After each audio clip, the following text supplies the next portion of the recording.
ओम श्री हरि ओम श्रीश्च ते लक्ष्मीश्च पुतन्याहुः रात्रे पार्श्वे नक्षत्राणि रूपमश्नु व्यात्तम् इखडन्निखाडां मुम्मैखाड सर्वलोकमैखाड। ओम श्री हरि ओम श्री गणेशाम्बिकाभ्यां नमः। श्री शाम्ब सदाशिवाय नमः। परम गुरुभ्यो नमः। आज दिनांक 4 मई सन 2024 ईस्वी वैशाख बदी एकादशी दिन शनिवार को दिन में 2 बजे से मीन राशि में श्री योग का शुभ संयोग बन रहा है। श्री योग 7 मई दिन मंगलवार को प्रातः 4:30 बजे तक रहेगा। मीन राशि में कमला योग भी बना हुआ है। कमला योग 23 अप्रैल दिन मंगलवार को प्रातः 4 बजे से बन गया है और यह कमला योग 9 मई सन 2024 ईस्वी दिन गुरुवार को रात्रि में 1:30 बजे तक रहेगा। इस श्री योग व कमला योग के शुभ संयोग में श्री गणेश जी भगवान का एवं श्री माँ लक्ष्मी माता जी का पूजन करके शुद्ध गुड़ व शुद्ध गाय के घी से होम करने पर माँ श्री लक्ष्मी जी की कृपा प्राप्त होती है। ध्यान देने की बात यह है कि इसी कमला योग व श्री योग के साथ साथ में राहु भी बैठे हुए हैं तथा केतु की भी दृष्टि पड़ रही है। अतः राहु व केतु की वस्तुओं का दान करके, राहु व केतु को शांत करके फिर श्री गणेश जी भगवान और माँ लक्ष्मी जी की पूजा करेंगे और गुड़ घी की अग्यारी करेंगे तो पूरा लाभ प्राप्त होगा। यह श्री योग व कमला योग 12 राशियों में सबके किस भाव में पड़ रहा है, अब इसको जानते हैं। जब 11वें भाव में मंगल और बुध एकत्र होते हैं, इकट्ठे संयोग बनाते हैं, तब कमला योग होता है। और जब मंगल और चंद्रमा इकट्ठे होते हैं 11वें भाव में, तब इसको लक्ष्मी योग, श्री योग कहते हैं। इस तरह से जान करके इस योग को शुद्ध थोड़ा सा होने पर दिव्य लाभ अपने आप मिलता है, लेकिन इसमें राहु बैठे, केतु की दृष्टि पड़ी हुई है, तो राहु केतु की शांति करके माँ लक्ष्मी की पूजा करेंगे तो ये भाव मीन राशि का में बन रहा है। तो मीन राशि का यह भाव 12 राशियों में किस भाव में पड़ रहा है सभी के लिए, उस लाभ से संबंधित कमला योग और श्री योग का लाभ मिलेगा। इस तरह से 12 भावों को, 12 राशियों के इस कमला योग श्री लक्ष्मी योग को जानते हैं। सर्वप्रथम मेष राशि वालों के लिए, मेष राशि वालों के लिए यह श्री योग और कमला योग 12वें व्यय घर में बना हुआ है। व्यय घर में बनने से अच्छी खरीदारी करेंगे, वस्त्र आभूषण और महंगी महंगी चीज़ों को खरीदने का योग बना हुआ है। अगर लक्ष्मी माँ की पूजा करके श्री योग की और कमला योग से लाभ लेना चाहते हैं तो इनको बचाएं। 12वें व्यय होने का भी डर रहता है, तो राहु केतु की पूजा करके माँ की पूजा करेंगे तो यह योग प्राप्त होगा। यह योग शुभ लाभ देगा और व्यय नहीं होगा, नष्ट नहीं होगा। ये संयोग जो है इसका लाभ उठाएं। और मेष राशि वालों के लिए छठें श्री योग और कमला योग का की दृष्टि छठे स्वास्थ्य घर में है, जो ऋण रोग का है, शत्रु का है, तो स्वास्थ्य लाभ हो रहा है। देंगे कमला योग श्री योग और ऋण रोग से शत्रुओं से रक्षा करेंगे। शत्रु समझौता कर लेंगे, शत्रुता खत्म कर देंगे, नहीं तो पराजित हो जाएंगे। ऐसा योग बना हुआ है अगर श्री योग कमला योग की पूजा कर लेंगे तो, और राहु केतु की शांति कर लेंगे तो। इसी तरह से वृषभ राशि वालों के लिए यह योग 11वें घर में, लाभ घर में है, जो आय का घर है, तो लाभ घर में ऐसा योग बनता है तो दिव्य आय के स्रोत होते हैं, नए नए आय के स्रोत हैं बनते हैं और आय के स्रोत हैं तो उसमें लाभ होता है, उसमें उन्नति होती है। और वृषभ राशि वालों के लिए पंचम संतान और शिक्षा के घर में दृष्टि है, तो संतान के सुख में वृद्धि हो रही है और शिक्षा के क्षेत्र में लाभ मिल रहा है, ऐसा योग है। श्री योग और कमला योग का पूजा करेंगे माँ लक्ष्मी के तो संतान को लाभ होगा, शिक्षा के क्षेत्र में सफलता मिलेगी, सर्विस वगैरह का योग होगा, नए कार्यों का सृजन होगा और आय में वृद्धि होगी, आय के नए नए स्रोत मिलेंगे।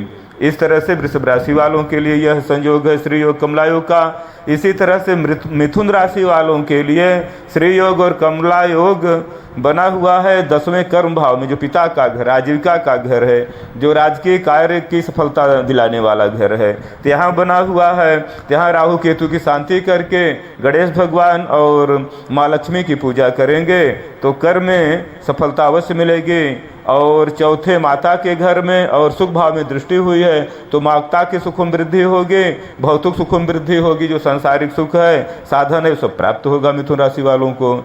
इसी तरह से कर्क राशि वालों के लिए यह श्री योग और कमला योग भाग्य भाव में बढ़ा हुआ, जो धर्म का घर होता है तो भाग्य में वृद्धि हो रही है, धर्म कार्यों में वृद्धि हो रही है और इससे सौभाग्य बढ़ता है। और जहाँ जहाँ पर दृष्टि पड़ती है उसमें लाभ होता है।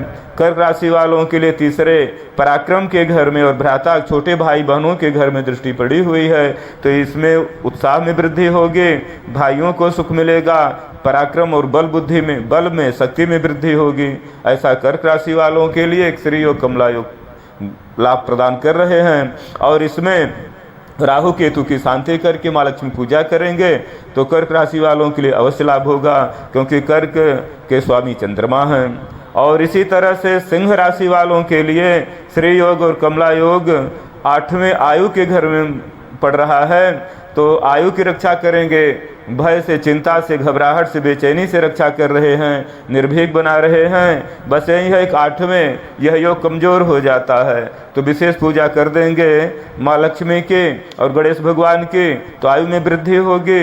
और दूसरे सिंह राशि वालों के लिए धन भाव में दृष्टि हुई है तो संचित धन में वृद्धि होगी, परिवार में खुशहाली होगी। इस तरह से श्री योग और कमला योग से लाभ उठाएं पूजन करके। इसी तरह से कन्या राशि वालों के लिए, कन्या राशि वालों के लिए श्री योग और कमला योग इसमें बना हुआ है पत्नी के घर में, 7वें घर में, जो भाग्य का घर भी है और प्रेम का घर है, उत्साह, मन की प्रसन्नता का घर है, पत्नी के सुख में वृद्धि करने वाला योग है। तो माँ लक्ष्मी की पूजा करेंगे राहु केतु की शांति करके और पत्नी के साथ बैठकर पूजा करें या तो पत्नी स्वतः पूजा करे तो इस तरह से कमला योग से लाभ प्राप्त करेंगे। और कन्या राशि वालों के लिए इस योग की दृष्टि तन भाव में पड़ी हुई है तो तन भाव, प्रथम भाव में जो आधार होता है तन, शारीरिक सभी अंगों में सुख मिलेगा और जो परेशानियां होंगी दूर होंगी। श्री योग और कमला योग का से लाभ उठाएं, माँ लक्ष्मी की पूजा करें, राहु केतु को वस्तुओं का दान करें। इसी तरह से तुला राशि वालों के लिए श्री योग और कमला योग 6ठे स्वास्थ्य घर में बना हुआ है तो 6ठे, 8वें और 12वें यह योग थोड़ा सा कमजोर हो जाता है, लेकिन फिर भी श्री योग कमला योग यह स्वास्थ्य में लाभ दे रहे हैं, ऋण रोग से और शत्रुओं से रक्षा कर रहे हैं। बस यही है कि थोड़ा इनकी पूजा कर देंगे माँ लक्ष्मी के और राहु केतु का दान कर देंगे तो स्वास्थ्य में लाभ होगा, शत्रुता खत्म हो जाएगी और ऋण रोग से रक्षा होगी। और दूसरे तुला राशि वालों के लिए जो दृष्टि हुई है 12वें घर में, बेभाव में है तो अच्छी खरीदारी करेंगे, अच्छे चीज़ों को खरीदने में धन व्यय करेंगे तो लाभ होगा, नहीं तो अपव्यय होने का भी डर है या श्री योग कमला योग से लाभ न मिलने का योग है। तो तुला राशि वाले राहु केतु की शांति करके, उनका दान करके और माँ लक्ष्मी की पूजा करेंगे, स्वास्थ्य में लाभ होगा, ऋण रोग से लाभ होगा और व्यय अच्छा होगा, अच्छे सामानों के, अच्छी वस्तुओं की प्राप्ति होगी। इसी तरह से वृश्चिक राशि वालों के लिए श्री योग और कमला योग यह बना हुआ है पंचम, संतान के घर में और शिक्षा के घर में। तो संतान को लाभ मिल रहा है और शिक्षा के क्षेत्र में लाभ हो रहा है, जो अध्ययन कर रहे हैं उनको लाभ है और जिनके पास संतान है संतान की वृद्धि हो रही है, संतान की सुख वृद्धि हो रही है, संतान की प्राप्ति का योग है। बस यही है कि राहु केतु की वस्तुओं का दान करके माँ लक्ष्मी की पूजा करें, गुड़ घी से ग्यारी करें। और वृश्चिक राशि वालों के लिए 11वें भाव में आय के घर में दृष्टि पड़ी हुई है तो आय के घर में जब दृष्टि होती तो लाभ में वृद्धि होती है। इस तरह से श्री योग और कमला योग से लाभ प्राप्त करें वृश्चिक राशि वाले। इसी तरह से धनु राशि वालों के लिए श्री योग और कमला योग माता के घर में है, इस समय माता के घर में बना हुआ है और ये सुख का घर होता है, भौतिक साधनों की प्राप्ति का योग है, भौतिक सुखों की प्राप्ति का योग है। तो इसमें माँ लक्ष्मी की पूजा करेंगे, गुड़ घी से ग्यारी करेंगे, राहु केतु का दान करेंगे तो सांसारिक सुखों की, भौतिक वस्तुओं की प्राप्ति होगी, मन में संतुष्टि होगी, प्रसन्नता होगी, माता को सुख मिलेगा। और पिता के घर में दृष्टि है 10वें कर्म भाव में, आजीविका के क्षेत्र में, जिससे जो राजकीय लाभ देने वाला घर है, तो यहाँ पर माँ लक्ष्मी की पूजा कर देंगे तो पिता को भी सुख मिलेगा और आजीविका के क्षेत्र में सफलता मिल जाएगी धनु राशि वालों के लिए। इसी तरह से मकर राशि वालों के लिए श्री योग और कमला योग का शुभ संयोग तीसरे भ्राता के घर में बना हुआ, जो उत्साह का घर है, पराक्रम का घर है, छोटे छोटे भाई बहनों का घर है। बड़े भाई बहनों का योग भाग्य फल देखा जाता है 11वें भाव से, लेकिन तीसरा पराक्रम का घर है तो भाई का घर, इसलिए तीसरे को माना जाता है। तो भ्राताओं को सुख मिल रहा है श्री योग और कमला योग से, और उत्साह में वृद्धि हो रही, पराक्रम वृद्धि हो रही, बल में वृद्धि हो रही है। और इनकी माँ की पूजा कर देंगे, होम अज्ञारी कर देंगे तो और लाभ होगा। और मकर राशि वालों के 9वें भाग्य भाव में दृष्टि पड़ी हुई है, जो धर्म का घर है, तो भाग्य में वृद्धि हो रही है। तो भाग्य में वृद्धि के लिए, पराक्रम में वृद्धि के लिए, बल में वृद्धि के लिए, भाइयों को बहनों को सुख देने के लिए माता लक्ष्मी की पूजा करें और राहु केतु का दान करें तो मकर राशि वालों को लाभ होगा। इसी तरह से कुंभ राशि वालों के लिए श्री योग और कमला योग का शुभ संयोग दूसरे धन भाव में, धन घर में बना हुआ है, जो परिवार का भी इसमें देखा जाता है, बाग बगीचे का है और नेत्र का भी इसमें देखते हैं। दूसरा घर नेत्र के सुख का होता है, 12वां घर नेत्र के कष्टों का देखा जाता है। तो दूसरे घर में श्री योग और कमला योग बना हुआ है, तो दूसरे घर से लाभ लेने के लिए इन वस्तुओं का, इन चीज़ों का, तो इन सुखों का लाभ लेने के लिए माँ लक्ष्मी की पूजा करेंगे राहु केतु का दान करके, तो धन वृद्धि होगी, परिवार में खुशहाली होगी।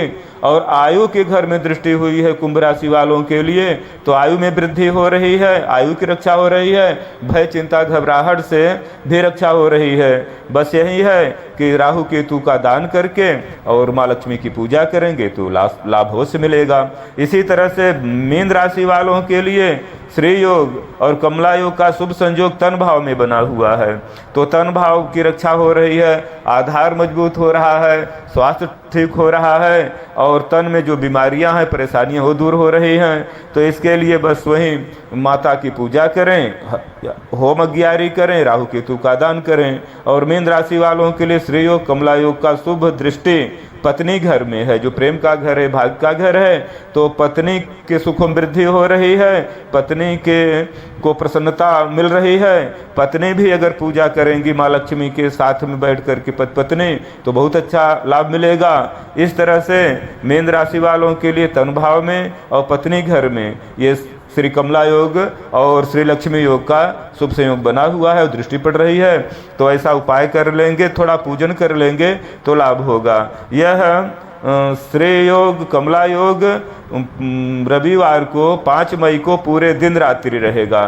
तो उसमें महालक्ष्मी के अष्टलक्ष्मी होती हैं, लक्ष्मी के 8 नाम हैं, तो उनके पूजन के बारे में, उनके नामों के बारे में बताया जाएगा। अष्टलक्ष्मी में जैसे प्रथम है आदि लक्ष्मी, दूसरी है विद्या लक्ष्मी, तीसरी है सौभाग्य लक्ष्मी और चतुर्थ अमृत लक्ष्मी, पंचम काम लक्ष्मी, षष्टम सत्य लक्ष्मी और सप्तम भोग लक्ष्मी और अष्टम योग लक्ष्मी है। तो प्रभु की इच्छा होगी, संयोग बनेगा तो अष्ट लक्ष्मी के पूजन के बारे में, उनके प्रसन्नता के बारे में, और इनसे अष्ट सिद्धियां प्राप्त हो जाती हैं। अणिमा, महिमा, गरिमा, लघिमा, प्राप्ति, प्राकाम्य, ईशिप्त और बसित, ये 8 अष्ट सिद्धियां हैं, इनकी प्राप्ति हो जाती है। जब अष्टलक्ष्मी प्रसन्न होते हैं तो उसके बारे में प्रभु चाहेंगे तो रविवार 5 मई को इसकी चर्चा होगी। इस तरह से सभी 12 राशि वालों के श्री योग और लक्ष्मी योग के बारे में बताया गया। इस तरह से राहु व केतु की वस्तुओं का दान करके इन दिनों के मध्य जो दिन ऊपर बताया गया है, समय बताया गया तारीख दिन के अनुसार, उसमें आध्यात्मिक ज्ञान की परख रखने वाले जो इसमें विश्वास करते हैं, ऐसे साधक ये थोड़ा सा भी माँ लक्ष्मी की पूजा कर लेंगे तो लाभ मिलेगा। और इसका तो शुभ संयोग बना हुआ है विशेषकर 5 दिनों तक। अगर 5 दिनों तक थोड़ी सी माँ लक्ष्मी गणेश भगवान की पूजा कर लेंगे तो 5 दिनों में ही माँ लक्ष्मी सर्व साधन संपन्न कर देंगे और आगे चल कर के सभी लोगों के लिए सुंदर दिव्य गज केसरी योग बनने वाला है। सुंदर दिव्य गज केसरी योग 9 मई व 10 मई को दिन में रहेगा। 10 मई को दिन शुक्रवार है, शुक्रवार को अक्षय तृतीया भी है। श्री परशुराम भगवान की जयंती है, इसलिए इसको अक्षय तृतीया कहते हैं। इस दिन जो पूजन कर लेता है या शुभ कार्य करता है उसका फल अक्षय होता है, कभी समाप्त नहीं होता, वह दिव्य फल हमेशा बढ़ता रहता है। तो इस दिन गज केसरी का योग सबको लाभ प्रदान करेगा और जो पूजा कर लेंगे उनको ज़्यादा लाभ होगा। गज केसरी का मतलब है एक प्रकार का ये दिव्य राजयोग होता है। जब चंद्रमा और गुरु एक साथ होते हैं जिस घर में, जितने दिन के जितने समय के लिए, तो उतने दिन तक गज केसरी योग बनता है। यह गज केसरी योग वृषभ राशि में बन रहा है। तो वृषभ राशि 12 राशियों के सभी लोगों के लिए किस भाव में पड़ेगा, क्या लाभ देगा, उस पर चर्चा होगी बाद में। और इस तरह से 12 राशियों के श्री योग और लक्ष्मी योग के बारे में चर्चा की गई। बस थोड़ा सा शुद्ध गाय का घी और शुद्ध गुड़ से अगर होम कर लेते हैं तो माँ लक्ष्मी प्रसन्न हो जाती हैं। और माँ लक्ष्मी, अष्ट लक्ष्मी और महालक्ष्मी और विष्णु भगवान सब पर कृपा बरसाएं। इसी शुभ प्रार्थना के साथ श्री हरिओम तत्सत, श्री हरिओम तत्सत।